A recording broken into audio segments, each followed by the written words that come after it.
ఓం నమ శివాయ శ్రీమాత్రే నమః.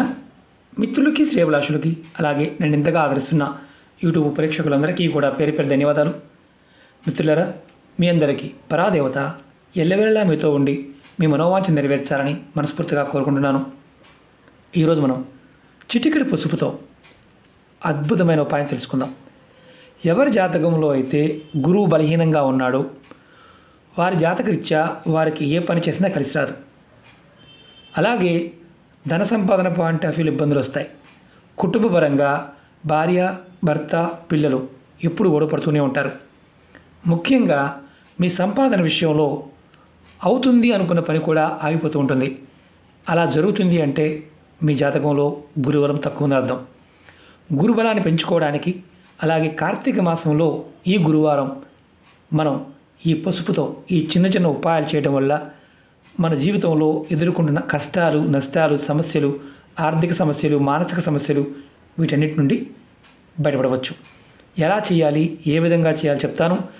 మీరు ఈ మాసం మనకి చాలా విశేషమైన శక్తి కలిగి ఉంటుంది. కార్తీక మాసంలో గురువారం, అందులో మనం శ్రీమన్నారాయణుని ఆరాధించడం వల్ల ఖచ్చితమైన ఫలితాలు పొందుతాం. ఎలా చేయాలి, ఏ విధంగా చెప్తాను ఆ విధంగా ప్రయత్నించండి. ఇది పసుపు ఈ ఉపాయానికి కావాల్సింది. అలాగే దీపారాధన కోసం ప్రమిదలు కావాలి, అలాగే ఒత్తులు కావాలి, ఆవు నెయ్యి కావాలి, కొంచెం బెల్లం కావాలి, అలాగే ప్లేట్ కావాలి. ఏ విధంగా చేస్తే అదృష్టం కలిసి వస్తుంది, సమస్య నుంచి బయటపడవచ్చు, గురుబలాన్ని ఎలా పెంచుకోవాలి ఈ ఉపాయాలు చెప్తాను. ఆర్థికంగా మీరు ఇబ్బంది పడుతూ ఉంటే తప్పకుండా ప్రయత్నించేయండి. ఈ ఉపాయాన్ని నెలసరి ఉన్నవారు చేయవద్దు, ఆడవారు ఎవరైనా సరే. అలాగే ఈ ఉపాయానికి ఆహార నియమావాలంటే ఏమీ లేదు. మనం చేయవలసిందల్లా గురువారం నాడు ఉదయము, సాయంత్రము ఈ చిన్న చిన్న పరిహారాలు చేస్తే మీ జాతకరీత్యా మీకు గురుబలం పెరుగుతుంది. ఏదైనా లోపాలు ఉంటే ఆ లోపాలు వల్ల వచ్చే ఇబ్బందులు తగ్గుతాయి. అలాగే ధనం అంటే లక్ష్మీ అమ్మవారి కృపా కటాక్షం కలుగుతుంది. శ్రీమన్నారాయణ యొక్క కృపా కటాక్షం వల్ల మీరు సమస్యల నుంచి మెల్లమెల్లగా బయటపడతారు. ఈ ఉపాయానికి కావాల్సిన పదార్థాలు ముందే చెప్పాను, ఎలా చేయాలో చెప్తాను, స్కిప్ చేయకుండా చూడండి. అలాగే మీకు ఈ వీడియో నచ్చినట్లయితే లైక్ చేయండి, ఛానల్ని సబ్స్క్రైబ్ చేసుకోండి, పక్కనే ఉన్న గంట సింబల్ని యాక్టివేట్ చేసుకోండి, 10 మంది మిత్రులకి షేర్ చేయండి. మీరు స్నానం చేసే సమయంలో గురువారం నాడు చిటికెడు పసుపు, చిటికెడు అంటే చిటికెడు పసుపు మీరు స్నానం చేసే నీళ్ళలో వేసుకొని స్నానం చేయండి. దానివల్ల మీకు ముఖ్యంగా ఎవరైతే గురుబలం లేదో, గురుబలం లేకపోవడం వల్ల ఏదైతే మానసిక ఆవేదన గురవుతున్నారో ఆ ఆవేదన పాయింట్ ఆఫ్ వ్యూలో మీకు రక్షణగా పనిచేస్తుంది. ఇది మీరు ప్రతి గురువారం చేయవచ్చు. అందులో కార్తీక మాసం ఈ గురువారం చేయడం వల్ల శ్రీ మహావిష్ణువు యొక్క కృపా కటాక్షం కలుగుతుంది. మీరు స్నానం చేసినప్పుడు ఖచ్చితంగా పసుపు, చిటికెడు పసుపు నీళ్ళలో వేసుకుని స్నానం చేయండి. ఇది మొదటిది. రెండవది, మీరు స్నానం అయిపోయిన తర్వాత తెలిసి కానీ తెలియక కానీ నల్లటి వస్త్రాలు కానీ ఎర్రటి వస్త్రాలు వేసుకోవద్దు. మీరు వీలైతే తెలుపు కానీ పసుపు కలర్ వస్త్రాలు మీకు అందుబాటులో ఉంటే వేసుకోండి. తర్వాత మీరు మీ పూజా మందిరంలో కానీ తులసి మొక్క దగ్గర కానీ మీరు ఆవు నెయ్యితో దీపారాధన చేయండి. మీరు సాయం సమయంలో ఒక విధానం చెప్తాను. ఉదయం పూట మాత్రం తులసి మొక్క దగ్గర దీపారాధన చేయండి. ఒకవేళ మీకు ఇంట్లో తులసి మొక్క లేకపోతే మీరు ఏం చేస్తారంటే ఒక ప్లేట్ తీసుకోండి, నేను చూపిస్తాను. ఇలా పసుపు తీసుకొని కాస్త నీళ్ళలో తడిపి ఈ పసుపుని మీరు ఒక ప్లేట్లో చక్కగా స్వస్తిక్ వేయండి, స్వస్తిక్ గుర్తు వేయండి. నేను చూపిస్తాను మీకు ఎలా చేయాలనేది.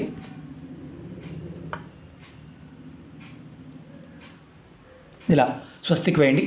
స్వస్తిక్ వేసిన తర్వాత మీరు ఇలా మట్టి ప్రమిదలు తీసుకొని ఆ మట్టి ప్రమిదలు ఈ స్వస్తిక్ మీద పెట్టండి. ఆ ప్లేట్లోనే పెట్టి మీరు తెల్లటి ఒత్తులు 2 వేయండి. దాని లోపల ఆవు నెయ్యి వేయండి.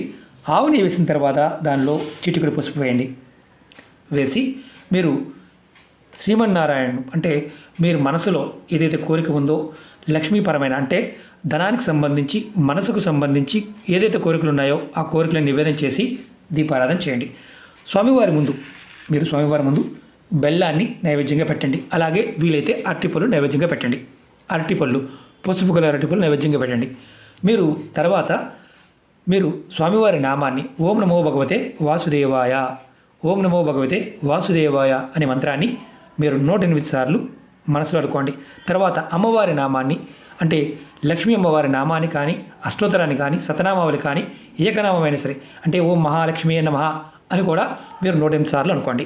ఇది అనుకున్న తర్వాత అమ్మవారి ముందు పెట్టిన బెల్లాన్ని ఈ బెల్లాన్ని మీరు ఏం చేస్తారంటే మీరు ప్రసాదంగా తీసుకోండి. తర్వాత మీ కుటుంబ సభ్యులందరికీ కూడా ప్రసాదంగా పంచిపెట్టండి. అలాగే దీనిలో కొంత బెల్లాన్ని తీసుకొని మీ దగ్గరలో ఎక్కడైనా ఆవు మీకు అందుబాటులో ఉంటే ఆవుకు తినిపించండి. అలాగే అరటిపళ్ళు నైవేద్యంగా పెట్టిన అరటిపళ్ళుని అలాగే బెల్లాన్ని కూడా మీరు ఆవుకి నైవేద్యంగా సమర్పించండి. ఇది ఉదయం చేయవలసింది. ఈరోజు మీరు పొరపాటును కూడా మాంసము మద్యము సేవించవద్దు. అంటే సిగరెట్ తాగేవారు కూడా మానేయండి, మగవారు ఎవరైనా చేసేవారు ఉంటే. అలాగే సాయంత్రం సమయంలో మీరు స్నానం చేసే ముందు కూడా సాయంత్రం సంధ్య సమయానికి ఒక చిటికెడు పసుపు నీళ్ళలో వేసుకొని స్నానం చేయండి. తర్వాత సేమ్ ఇలాగే దీపారాధన చేయండి. దీపారాధన సేమ్ ఇలాగే స్వస్తికి వేయండి. స్వస్తికి వేసిన తర్వాత మళ్ళీ మీరు దీపారాధన చేయండి. దీపారాధన చేసి మీరు మళ్ళీ బెల్లము అలాగే అరటిపళ్ళు నైవేద్యంగా పెట్టండి. మీరు మళ్ళీ అమ్మవారి నామాన్ని అలాగే స్వామివారి నామాన్ని ఓం నమో భగవతే వాసుదేవాయ నామాన్ని 108 సార్లు అలాగే అమ్మవారి నామాన్ని కూడా 108 సార్లు అనుకోండి. తర్వాత మీరు ఈ దీపాన్ని తీసుకువెళ్ళి మీ ఇంట్లో తులసి మొక్క ఉంటే తులసి మొక్క దగ్గర పెట్టండి. తర్వాత మీరు చేయవలసింది ఏంటంటే దీపం కొండెక్కిన తర్వాత ఈ ప్రమిదలు తీసేయండి, పక్కన పెట్టుకోండి.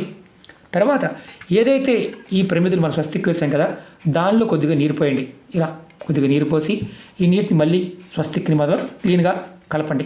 కలిపిన తర్వాత ఈ నీటిని తీసుకువెళ్ళి మీరు మీ ఇంట్లో మీ బీరువా దగ్గర మీ మేను గుమ్మం దగ్గర పైన వీటిని చిలకరించండి. ఇలా చిలకరించండి. డబ్బు ఎక్కడ పెడతారో అక్కడ చిలకరించండి. మీరు ఇలా ఈ స్వస్తిక్ వేసి ఈ స్వస్తిక్ మీద ఈ దీపం కొండెక్కిన తర్వాత చేయండి. సాయంత్రం కూడా మీరు స్నానం చేస్తున్నప్పుడు పసుపు నీళ్ళలో వేసుకుని స్నానం చేయాలి, అది గుర్తుంచుకోండి. అలాగే బెల్లాన్ని అలాగే అరటిపళ్ళు మీరు ఏదైతే నైవేద్యంగా పెట్టారో ఆ నైవేద్యం పెట్టిన బెల్లాన్ని మీ కుటుంబ సభ్యులకి ఎంతమంది అందుబాటులో ఉంటే అంతమంది ప్రసాదంగా తీసుకోండి. ఈ ఉపాయం చేయడం వల్ల ఈ చిటికెడు పసుపు ఉపాయం చేయడం వల్ల మీకు గురుబలం పెరుగుతుంది. ఒకవేళ మీరు బట్టలు వేసుకోవడానికి మీ దగ్గర పసుపు కలర్ బట్టలు లేవనుకోండి, మీ దగ్గర వీలైతే పసుపు కలర్ ఖర్చీపునైనా ఆ రోజు మొత్తం మీ దగ్గర పెట్టుకోండి. మరి వృత్తిపరంగా మేము రాత్రిపూట నైట్ డ్యూటీ చేస్తామని అంటే పగలపూట చేయండి. రాత్రి సమయంలో ఎవరైతే మీరు డ్యూటీకి వెళ్తారో మీ జేబులో పసుపు కలర్ ఖర్చు పెట్టుకొని వెళ్ళండి. ఇది మీకు ఎలా పనిచేస్తుందంటే ధనానికి సంబంధించి అలాగే మానసిక సమస్యలకు సంబంధించి అలాగే మీకు జాతకరీత్యా గురువు బలహీనంగా ఉండి మీకు అనుకున్న పని కాకుండా అడ్డుపడుతూ ఉన్నా ఇబ్బంది వస్తూ ఉన్నా ఆ ఇబ్బందులన్నీ మెల్లమెల్లగా తొలగిపోతాయి. ఈ చిన్న ఉపాయం చిటికెడు పసుపుతో ఈ ఉపాయం చేయడం వల్ల మీకు ఖచ్చితమైన మార్పులు చూస్తారు. ఎందుకంటే సమయం మనం ఏదైతే చూస్తున్నామో కాలం కార్తీక మాసం, అందులో గురువారం విశేషమైన ఫలితాన్ని పొందుతారు. గురువుగారు మాకు ఇలా చేయడం కుదరదండి, మేము విదేశాల్లో ఉన్నాము అనేవారు స్నానం చేసే నీళ్ళలో చిటికెడు పసుపు వేసుకొని స్నానం చేయండి. అదన్నా చేయండి, ఖచ్చితమైన మార్పుని చూస్తారు. అలాగే మీకు ఈ వీడియో నచ్చినట్లయితే లైక్ చేయండి, ఛానల్ సబ్స్క్రైబ్ చేసుకోండి, పక్కనే ఉన్న గంట సింబల్ని యాక్టివేట్ చేసుకోండి, 10 మంది మిత్రులకి షేర్ చేయండి. ఓం నమః శివాయ, శ్రీమాత్రే నమః.